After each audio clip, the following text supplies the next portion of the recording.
Ellie Devine, Yes. thank you for this opportunity to meet and talk about a little bit about the Glastonbury Artisan Fair here at Glastonbury Abbey.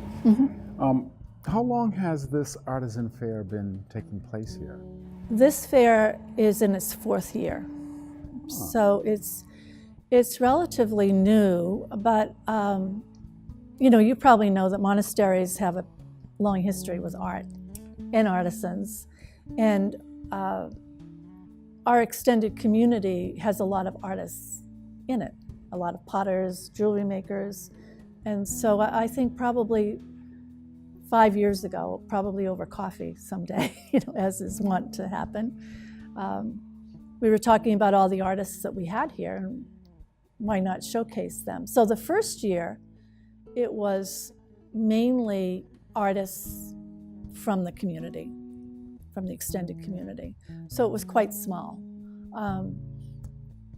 Well, actually not that small. When we put everyone together, there were quite a few artists and potters. And the next year, we decided to kind of cast a wider net. And so we invited some local artists, and it's just grown from there. And this year, we invited 22 artisans. It was all curated. We had to see their work and kind of agree that the standards were where we wanted to go. And so we had a wonderful, wonderful diversity of artists this year. It was wonderful. And you mentioned both painters and potters and perhaps jewelry makers. So this year we had, we didn't have any artists, canvas artists, but we did have, we had 3 different pottery people, 3 different jewelry people. We had some people who did fused glass, quilters, a man from Weymouth who did these beautiful pens, the most magnificent pens I've seen, as well as kaleidoscopes. So he was new to us. We had a very high-end wood turning artisan, did beautiful bowls.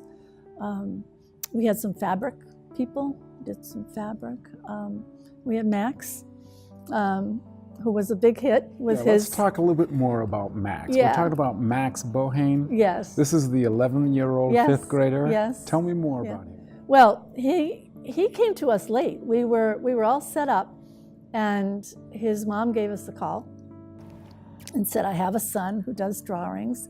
And I have to be honest, and I told Max this, I said, I'd really like to see the drawings first. But then he came, and his work is wonderful. It's charming. It's all Hingham little landmarks. Famous landmarks. Yes. Thank you. Yes. Yeah. Yes. And he does calendars, and he was very personable and very proud of his work. So we were delighted to have him, and I hope we can get him back next year.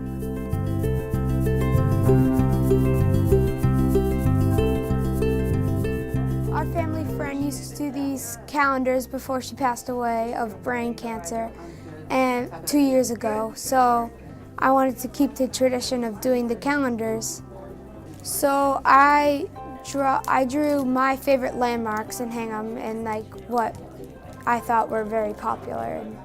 And I'm selling calendars and note cards that I drew, and I'm donating part of the proceeds to the American Cancer Society around Christmas time. As I understand, not only calendars, but he also does note cards, and perhaps maybe he's looking at doing posters as well. Yes, maybe? Actually I ordered and some enlargements from him for a friend to frame, to mat and frame. So yeah, he's great, and he said his grandmother wants him to go to Florida and do some drawings in her community. And there were 3 or 4 people that I brought over to his table who don't live in Hingham, so weren't terribly interested in getting Hingham note cards, but they said, oh, would you come and do our town? So who knows? He may be off and running. He may be indeed off and running, for sure. But he was such a nice boy. Yeah, nice boy. Tell me more about some of the other artists. Tell me about Leo. Who's Leo? Oh, Leo Dwyer. Leo Dwyer is part of our extended community. And Leo makes, and I don't know what the history of this is. I think he was out west and came across these beautiful gourds that he makes, obviously hollowed out gourds, and he cleans the gourds, cuts them in different shapes, and then weaves pine needles around the edge. So you have this it looks like pottery, a beautiful bowl with this beautiful weaving around the edge of it. Some of them have tops on them. Some of them, he makes very small birdhouses that are out of these gourds. They're absolutely stunning. One gourd that he had for this Artisan Fair was, it must have been this big. It was this gorgeous green gourd that he had cleaned and finished and polished, and I'm sure he preserves them some way. But that he just left. So it's so interesting that he can see the beauty. You know, he knew not to touch that one. That was just beautiful the way it was. But yeah, he's made some beautiful, beautiful pieces, very high-end, beautiful things. Now, the proceeds from the Artisan Fair, where do those proceeds go? Who Well, benefits there are a from couple this? of different categories. Okay. So on Friday and Saturday, we had this space filled with artisans from outside the community. And they pay a fee, kind of the going rate for a table. That goes to the Abbey. All of their proceeds go to them. So whatever they make, they take home. We also had one table, which is kind of an interesting group of people. They're a church group that goes down to Guatemala, and they gather handcrafts from villages down in Guatemala, bring them back here and sell them. So we had a table for them. And obviously all those proceeds go back to the village artisans in Guatemala. Mm-hmm. And that's been a wonderful program. They started out a few years ago, and the people had open fires in their homes. That's how they would heat and cook. And because of this program that these people follow through with, they now have stoves and so it's really made a difference in their lives. But the handicrafts are beautiful. There's scarves and Christmas ornaments and little purses, and they're just beautiful. So that goes directly back to the Guatemalan villages. You know, I'm a real fan of Guatemala knot. My daughter is a nurse, and during her studies as a nursing student, she spent roughly 6 months in Guatemala. Oh, my. In the villages. Oh, well, then helping. you know exactly what I'm speaking of. Absolutely. Right. And, So she brought back some really great pieces of art and some clothing that I still have among my favorites, particularly during the hot summers. Yeah. But I can truly appreciate some of that nice artwork that comes out of there. So we had them last year, and we were delighted to invite them back again this year. So that's on this floor. Okay. Downstairs is a group of people we call the community artisans, and those are people just from our extended community. So we're people who worship here and are part of the Abbey. On this floor, it's all Abbey-made products. So we have knit goods, we have hats, scarves, great socks, wool socks. I'm telling you, there's nothing as great as those. We had sweaters, they're all gone. One of our people made like 16 pies, there's cookies, there's scones. The Abbey really attracts a lot of artists, a lot of artisans. So it was like Leo, and Priscilla does jewelry, and I do pottery. So we all started to talk about doing things like this, and that there's so many artisans when we looked around. So we started it then. And the monks support it. They're happy to have it. There are a lot of fairs, but this is what we do. And it's it's intimate, it's not enormous, so you really get to see everything.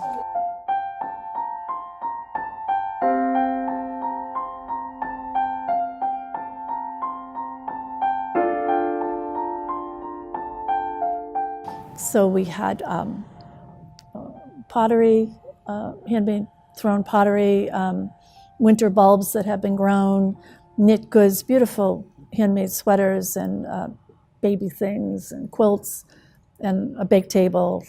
So all of those proceeds go directly to the Abbey.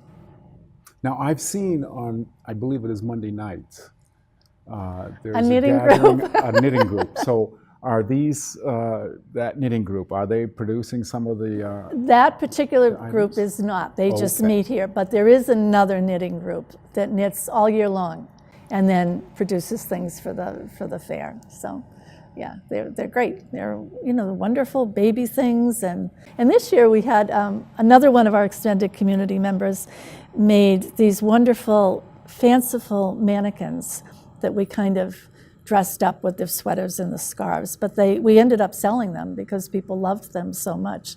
They were just kind of crazy. the mannequins themselves? Yeah, That's people pretty bought nice. those. So you never know what's going to go. You never know what serves as art, for sure. Exactly. Now, is the Artisan Fair held only once a year? Yes. Or is it always in the fall, just Yes. before we get into the holiday Yes. season? Yes. And this year we tried a Friday night and Saturday format, which really seemed to work well. And we tried to kind of bring the ante up a little bit with some decorations, and Kennedy's Gardens was very, very generous with lending us greenery so that we could spruce things up a little bit. And the Friday night format really seemed to work. I think it was nice for people coming home from work and who didn't want to come out again on Saturday. So. So we had a wonderful showing. I think we'll do that again next So you year. think you'll do that same thing Yeah, again next year? I think so, yeah. And are you saying that no one is asking that you do this twice a year, that once a year is enough? So far, once a year. We started planning in February for this, so I think once a year. Because getting all the artisans, that's tricky too. I don't know, you're putting kind of a bug in me about maybe a summer fair might be fun. There's Who so knows, much to see and outside. do outside here around the Abbey grounds. right, You right. just hate to Right. miss out on it, particularly if you're a seasonal visitor. That's as true. We do get here That's in this true. area. That's true. All So right. it's just a thought, just Who a bug in knows? the ear. You never know. Always the marketer, right? Yes. What else can you tell me that are little known facts about the Artisan Fair here at the Abbey? Well, I think it's certainly a team effort, and it's a time when, particularly this year, I think it's happened other years, but since I was really more involved this year, I was party to all the things that went on. The amount of able and willing volunteers. I mean, we had people, the guys were out parking cars in the rain, and the goodwill that is part of this fair, I think, is very special. We had one woman, I think she baked 25 pies, maybe 30, as donations. So the goodwill that was totally apparent from the get-go, I think made this special. And everyone was of good cheer, we welcomed so many people and we were so happy that they came. One of the hallmarks of this Abbey is that it is a welcoming place. That's part of the Benedictine model. And so I hope we projected that. I feel that we did. Welcoming people in, we didn't charge admission. It was as many people who wanted to come, all the better. We didn't need an admission charge for them. So I think it mirrored the sense of the Abbey in terms of being a warm, welcoming place with a great diversity. Yes. You know, so there were a lot of different kinds of people here, a lot of different kinds of art, and everybody was celebrated. You know, it was wonderful to see the different artisans visit each other. You know, they would kind of take a break. You know, if their sister came to sit at the table or something, they'd kind of wander around, and that was wonderful to see too. We had a wonderful woman who did botanicals like salves and lotions that she infuses herself. So that was a lovely table, and so it was a wonderful spirit. That is a great story, and I'm looking forward to attending the Artisan Fair. I missed out on it this year. Okay. Only because I was out of town on a family commitment. You get a pass. Well, right. that's why I'm asking. Like, let's do this twice a year. For some of us, I'll bring it up with the committee. Opportunity, we can get a second bite of that apple during the summer months. Well, we're kind of still catching our breath, but maybe. Sure. Who knows? I can only imagine just how much effort goes into planning this type of 2-day affair. Right, but you know, it was a labor of love. The committee was so encouraging to each other. You know, some of us were kind of stretched to do some things that we didn't, maybe were kind of out of our wheelhouse, and it was always given with great encouragement. And so, yeah, I think we're good to go for another one. Well, that's fantastic.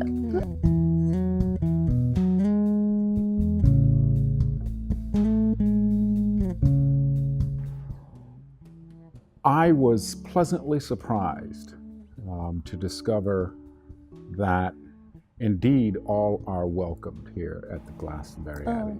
Absolutely. That you have people from other faiths who come here and actually hold meetings. Oh, sure. Oh, absolutely. And I don't know how common knowledge that is, and whether or not that lends itself to this conversation. But if it does, then I would encourage, let's get that in. Oh, well, this truly is a place that, you know, the sign says all are welcome. All are welcome, and true. It is so true. There are people who come to Mass during the week who don't come on Sunday. There are people who come on Sunday who don't go to Mass during the week. There are all kinds of groups that meet here, you know, all kinds of support groups and meditation groups. There's a spirituality group, a women's spirituality group that meets once a month.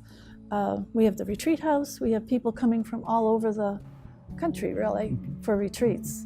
So, and they're all different kinds of retreats. You know, it's not just the monks giving retreats. There are other people who run retreats here, but we offer our facilities. Yes. And it really is. It's warm, up close, personal. People know your name quickly, and you always feel that you've come home. Always.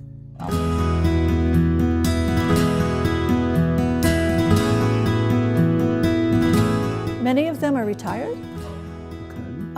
You know, have been, I'm thinking of one woman who had a table here and sold quilted goods and knit mittens made out of sweaters. She buys old sweaters, washes them, boils them down, and then makes mittens out of them. And I used to teach with her, and she would sell them every year at school because they were, she called them recess mittens because they were so warm.